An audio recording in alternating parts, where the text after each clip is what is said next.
What was meant to be a joyful family lunch to mark Liam's 19th birthday took an unexpected turn. As usual, my husband, Michael, was lost in his work, tucked away in his home office. I busied myself in the kitchen, washing dishes and pulling freshly baked pies from the oven, their sweet aroma swirling around me. I imagined a day brimming with laughter, warm sunlight, and the comfort of family. Yet, deep inside, I couldn't stop wondering when the flawless facade of our life began to splinter. Like weathered wood starting to crack, it felt like one wrong move could shatter everything. To our neighbors, we looked like the ideal American family. Our suburban home, with its perfectly trimmed lawn, and our polite, well-dressed kids always flashing bright smiles. But I alone knew the real story. I alone saw the shadows that had slipped into our cozy, secure world. Michael was perpetually occupied, always chasing some task or deadline. Still, somehow, he was never truly present. He drifted through our lives like a ghost, swallowed up by endless phone calls and meetings. And I'd grown achingly, heartbreakingly lonely. That day at the beach, the sun burned warmly on my skin. But instead of feeling vibrant, I felt empty inside. Liam and I tossed a football along the water's edge, chuckling over goofy memories from his childhood. For a brief moment, I glanced away, and then he was there, gently smoothing sunscreen onto my back. It was a small, kind gesture, nothing more. But as the afternoon unfolded, that moment stuck with me, lingering like a melody I couldn't shake. I realized it had been ages since anyone had touched me with such quiet care, even in the simplest way. Years ago, Michael had taken that warmth away, leaving only curt nods and distant small talk in its place. In tiny, unintentional ways, Liam was starting to fill the voids his father left behind. His easy chatter and gentle kindness made me feel noticed again, something I hadn't felt in forever, and it scared me to my core. The beach picnic I'd planned so carefully blurred into a haze. We sat on the sand as the afternoon melted into evening, the sounds of other families' laughter fading away. I felt like I was drifting further from everything familiar, like a current pulling me out to sea. The silence between us grew heavier, forcing me to confront a truth I'd dodged for too long. The spark I once had for Michael had fizzled out long ago. When he finally came home that night, drained and emotionally distant as ever, he barely mumbled a hello. He didn't ask about our day or even seem to notice that his son had officially become an adult. I sat alone at the kitchen table, painfully aware of his absence. Even as he moved through the house, I felt invisible, like I was standing in front of his empty desk. Later that night, a rush of old memories flooded over me, faded versions of who I used to be. I was furious. Furious that I'd let things unravel like this. Who was I anymore? The bold, confident woman I once was felt like a distant memory, barely recognizable. In that emptiness, I felt a raw, almost desperate need to be noticed, to feel like I mattered again. Later, as I sat quietly on the couch, I caught Liam looking at me. His gaze was steady, almost searching, and in that moment, my heart raced like it hadn't in years. His bright, youthful eyes reminded me of the hope and dreams I'd lost somewhere along the way. Then, for just a fleeting second, everything changed. When his hand brushed my back again, a simple, innocent touch, something inside me broke free. I told myself it was nothing, just a sweet moment. But as the day faded and the sky turned soft pinks and golds, I couldn't stop replaying it. Every glance, every small touch, carried a weight we both left unspoken. On the drive home, I stared out the passenger window at the endless highway, the ocean still shimmering in the rearview mirror. Liam sat beside me, earbuds in, his head resting against the window. In that moment, he looked older, not the little boy I'd raised, but a young man caught somewhere between youth and adulthood. It hit me like a tidal wave, I was losing him. In a flash, he'd be off to college or building a life far away. Yet part of me wondered if that distance was exactly what we needed before things went too far. As these thoughts churned, I remembered when he was little, his small hand tucked in mine, his laughter so bright and carefree. Back then, life felt straightforward, full of meaning. When we pulled into the driveway, the house looked as perfect as ever, every blade of grass trimmed, every window gleaming, but it felt cold, empty, like a beautiful shell with no life inside. That night, the silence in the house was almost suffocating. Michael was shut away in his office, the faint hum of a conference call seeping through the walls. I sat at the kitchen table, clutching a mug of coffee I wasn't drinking. I didn't notice Liam come in until he was right there beside me. His presence was quiet but impossible to miss. Without a word, he sat across from me, his eyes meeting mine. That look made my heart pound in a way I couldn't, or didn't want to, understand. The house was too still. The air between us felt heavy, thick with things we weren't saying. I couldn't tell if it was my loneliness or years of being emotionally ignored. As I reached for the sugar jar on the kitchen counter, Liam's fingers grazed mine, a fleeting touch that sent a jolt through me. I knew I should have pulled my hand back, put some distance between us, but I didn't. Instead, I let my fingers linger there, brushing against his for a moment longer than I should have, the warmth of his skin sparking something reckless in me. In that quiet kitchen, with the morning light spilling through the window, something unspoken passed between us, a dangerous current, charged with possibilities I wasn't ready to name but couldn't ignore. The weekend rolled in, and a thick, suffocating heat settled over the suburbs, making the air feel heavy and still. Michael was off on yet another business trip, leaving the house emptier than ever, its silence pressing against me like a weight I couldn't shake. I'm not sure what made me say it, maybe it was the walls of the house closing in, or maybe it was the ache in my chest that refused to quiet, but I found myself turning to Liam, my voice almost too casual as I asked, "Wanna go back to the beach?" Our beach. The words felt like they carried more meaning than I intended, like I was reaching for something I couldn't quite grasp. He didn't hesitate, just gave a quick nod and a quiet, "Yeah, let's do it," his voice steady but his eyes holding something deeper, something I couldn't quite read. The drive to the beach was different this time, heavier, the air between us thick with a tension that seemed to hum like a low, steady current. Liam had his earbuds in, his gaze locked on the world blurring past the car window, strip malls, green lawns, and endless rows of suburban houses fading into the distance. I stole glances at him when I thought he wouldn't notice, my eyes tracing the line of his jaw, the way his fingers tapped lightly against his knee. I wondered what was going through his mind, whether he felt this strange, unspoken pull too, this thing we couldn't seem to escape no matter how hard we tried to pretend it wasn't there. When we got to the beach, it was almost deserted. The early morning air carried the sharp, salty smell of the sea, and for a fleeting moment, I could almost convince myself things were back to normal. We spread our towels out side by side, just like before. I stretched out on the warm sand, shutting my eyes, trying to let the rhythm of the waves wash away my thoughts, but I could still feel the weight of his gaze on me. Deep down, I knew it was only a matter of time before the delicate balance we were teetering on would collapse entirely. I tried to shove those thoughts aside, focusing on the crash of the waves and the sun's warmth, but nothing could calm the chaos inside me. When I opened my eyes, Liam was sitting at the towel's edge, knees pulled up, staring out at the ocean. In the golden morning light, his face looked sharper, more grown up somehow. I sat up slowly, brushing sand off my arms.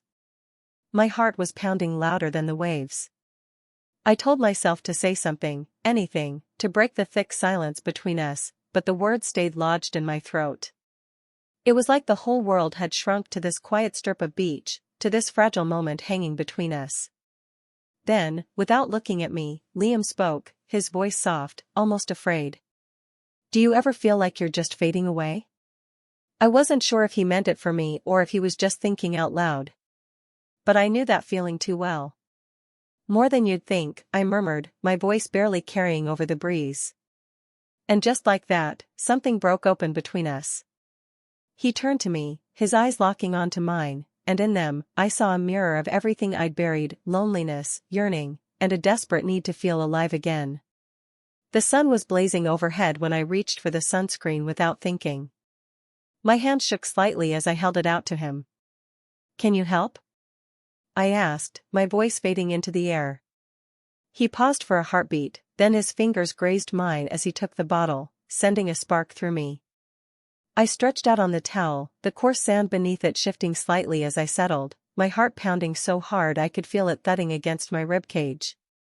Liam's hand started out tentative, almost too careful, as he spread the sunscreen across my shoulders, his fingers brushing my skin like he was tiptoeing around some invisible line we both knew was there. At first, his touch was light, almost hesitant, as if he was afraid one wrong move might break whatever fragile balance we were holding onto. But as the seconds ticked by, his hands grew steadier, more sure, gliding with a quiet confidence that made my breath catch in my throat. I squeezed my eyes shut, trying to tell myself it was nothing, just a simple act of kindness, a friend helping out under the blazing summer sun. But my body betrayed me, refusing to play along with the lie. A shiver rippled through me, sharp and undeniable, despite the warmth of the sun baking my skin. I knew he felt it too. His hands paused for a heartbeat, hovering just above my back, the air between us thick with unspoken questions. He was waiting, giving me a chance to pull back, to set the boundary we both knew I should. I could have stopped him right then, could have sat up, laughed it off, and put an end to the moment before it went any further. I should have done that, should have protected the life I'd built, the promises I'd made. But instead, my voice came out soft, barely more than a whisper, trembling under the weight of what I was about to say.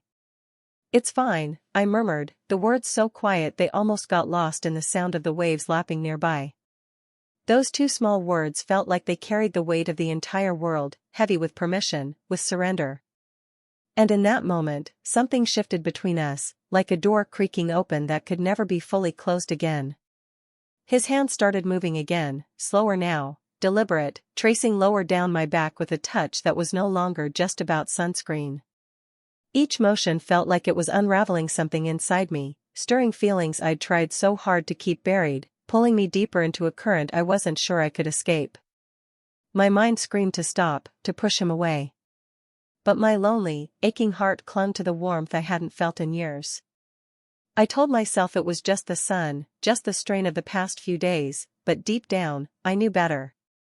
When I finally opened my eyes and looked at him, his face was a mix of confusion and something deeper, something real and raw. Our eyes met, and for a moment, the world went quiet. We were two people caught in the same storm, grasping for anything that made us feel alive again. And that scared me more than anything else. The drive home felt endless, even though the roads were clear and the trip was short. Neither of us said a word. The air between us was heavy with everything we couldn't voice, and every mile seemed to make the weight of what happened sink in deeper. When we pulled into the driveway, the house looked colder than ever. The blinds were shut, and the late afternoon sun barely crept through the edges. It felt like stepping back into a cage I'd built for myself, full of perfect appearances and quiet pain. Michael still wasn't home. I stood in the kitchen, my hands pressed against the cool marble counter, staring out the window as if the answers might be out there somewhere. Liam moved quietly through the house, his presence lingering even after he slipped down the hallway. Even though I couldn't see him, I could feel his thoughts, tangled and restless, just like mine, teetering dangerously close to lines we couldn't uncross. That night, I couldn't sleep. I lay in bed, staring at the ceiling, haunted by the memory of his hands on my skin and the way his eyes had seen me, like I was the only thing that mattered. It had been ages since anyone looked at me the way Liam did, with eyes that seemed to see right through the walls I'd built, straight to the parts of me I'd long forgotten. I kept trying to brush it off, telling myself it was nothing, just a fleeting spark born from too many years of feeling invisible, neglected in my own home. But even as I fed myself that lie, my heart throbbed with a longing for something more, something real, something that made me feel alive again. The days that followed were wrapped in a strange, unspoken tension that seemed to follow me everywhere, like a quiet hum I couldn't shake. Liam moved through the house like a ghost, always nearby, his presence soft but undeniable, and his gaze never strayed far from me. When I was in the kitchen chopping vegetables for dinner, I'd feel him lingering just beyond the doorway, watching. When I was folding laundry in the living room, piling Michael's shirts into neat stacks, I'd catch a glimpse of him in the hallway, his eyes meeting mine for just a moment too long. He didn't say a word, but he didn't need to. Those looks spoke louder than anything he could have said, heavy with questions and promises I wasn't ready to face. One night, I was sprawled on the couch, aimlessly flipping through TV channels, the glow of the screen casting flickering shadows across the room. I didn't hear him come in, but I felt him before I saw him, a shift in the air that made the space feel warmer, thicker, like the world was holding its breath. I should have turned around and told him to go upstairs, to pretend none of this had ever happened, to bury whatever this was before it burned us both. But I didn't. I let the silence stretch out, let the warmth of his presence settle deep in my chest, stirring something I hadn't felt in years. Then it happened, his breath brushed against the back of my neck, so close I could feel the heat of him, and I realized he'd stepped nearer than I'd expected, closer than he should have been. My whole body tensed, every nerve sparking with a mix of warning and a dangerous, electric pull I couldn't ignore. My heart pounded, torn between fear and a reckless want, and in a voice so soft it was almost a plea, I whispered, "I've got to get out of here." Before I could even draw another breath, his lips brushed my cheek, so gentle it was barely a kiss, just a fleeting whisper of warmth that sent a tremor through me. It cracked something deep inside, like a dam giving way after years of holding back. Without a second thought, I turned to him, and our lips met in a rush. It was so wrong, completely, achingly wrong, but in that moment, it felt like I'd stumbled out of a thick, endless fog, like I was finally awake after sleepwalking through life for far too long. Every kiss we shared tore down the walls I'd spent years building around my heart, brick by careful brick.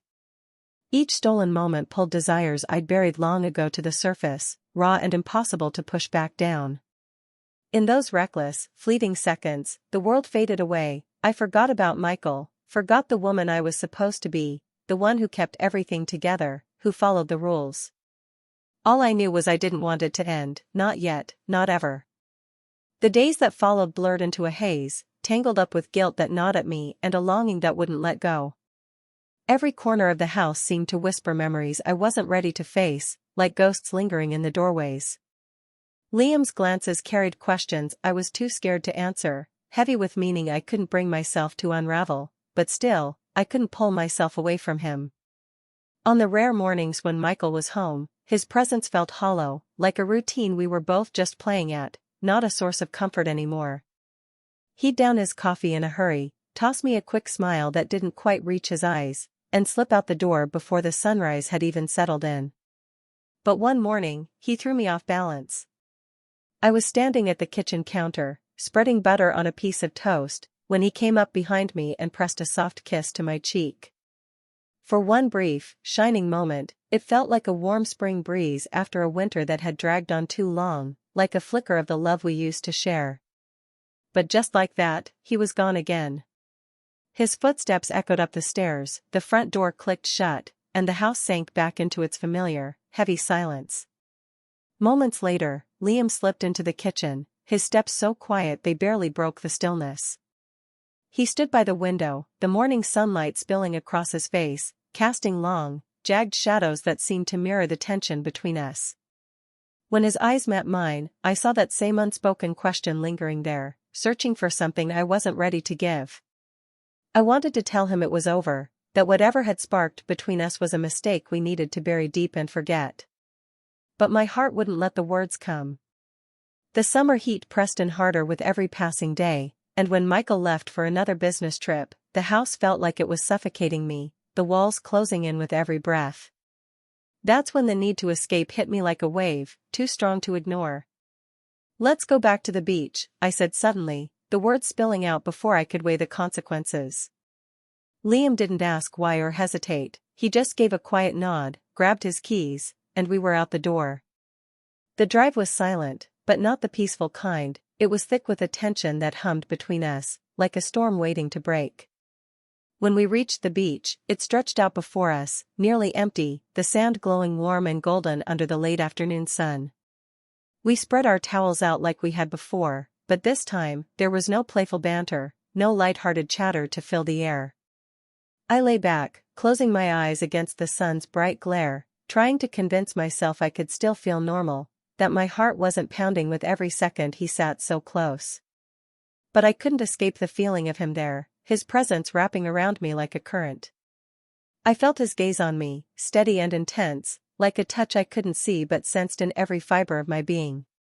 When I turned my head, our eyes locked, and the world seemed to hold its breath. Neither of us spoke. His hand reached for mine, his fingers brushing lightly against my skin, tentative but sure. I knew I should have pulled away, should have stopped it right there, but instead, I let my fingers slide through his, holding on gently, sealing a silent pact between us. We were too far gone to turn back now. As the sun dipped lower, painting the sky in soft streaks of orange and pink, time seemed to stretch, each moment lingering like it could last forever. The ocean breeze turned cooler, brushing against my skin, but the heat between us stayed heavy, undeniable, like a fire that wouldn't go out. For a while, we just sat there, side by side, our hands still tangled together as the tide crept closer, lapping at the edges of our towels. I knew this couldn't last, this fragile, dangerous thing we'd let grow between us. It only existed here, in these stolen moments on this quiet stretch of beach, far from the weight of the real world. Soon, we'd have to go back, face the choices we'd made. But for now, we let the silence hold us together, a fragile thread keeping us from falling apart. When we finally packed up and walked back to the car, the drive home felt heavier than ever, each mile stretching under the weight of everything we couldn't say. Pulling into the driveway, the house stood there, unchanged, its stillness almost mocking in its cold familiarity. That's when the fear sank deep into my chest, cold and sharp. I'd crossed a line I could never step back over. No matter how much I tried to tell myself it was just a moment of weakness, the truth clung to me, sharp and unrelenting. That night, as I lay in bed, the ceiling loomed high above, distant and unyielding. Downstairs, I could hear Michael's voice, muffled through the walls, lost in another late-night call, oblivious to the quiet wreckage unfolding under our roof.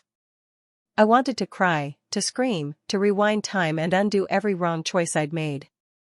But then I thought of Liam's eyes, the way they looked at me, like I was still someone worth seeing, someone worth loving.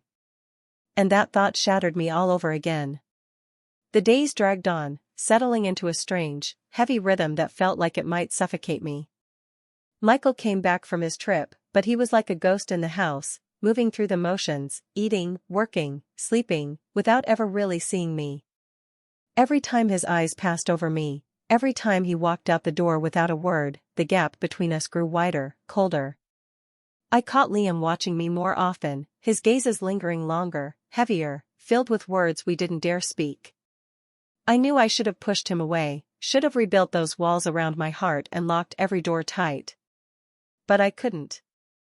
Deep down, in some broken, aching part of me, I couldn't bear to let go of the only warmth I had left in this cold, empty house. One evening, as the sun sank in a haze of purple and gold, I stood by the living room window, staring out at the horizon. It used to feel like it promised freedom, a wide-open future, but now it just reminded me of every choice I couldn't undo. Liam came to stand beside me, his reflection faint in the glass, like a shadow of something I couldn't quite grasp. "You okay?" he asked, his voice soft, almost a whisper.